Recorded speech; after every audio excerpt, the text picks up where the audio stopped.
name is Marina Drazba. I work for UNHCR and I'm a shelter officer. I worked in the oil field for the last 10 years. And when the oil field was doing their massive layoffs, I put my hand up and said, you know what, I was already looking at changing careers. I could go.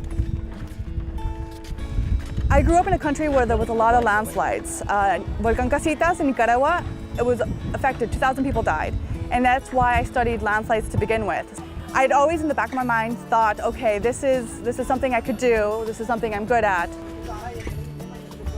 So I've only been working with UNHCR for 3 months and I've been in Cox's for 3 months, so this is my first deployment.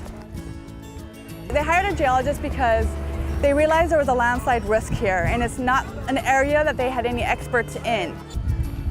The biggest challenge is making everybody aware that there's an issue. The Rohingyas didn't come from an area that had landslides, they came from a flat area.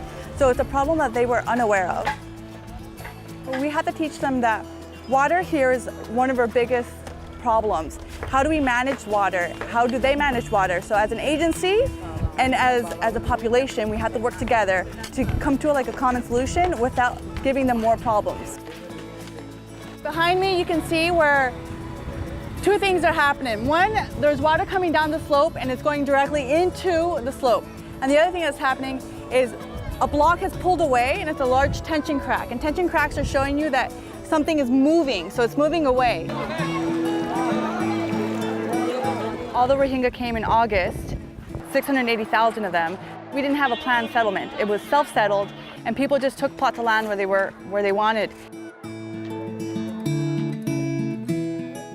So one thing that we have learned from our past mistakes is drainage. Drainage is a massive issue.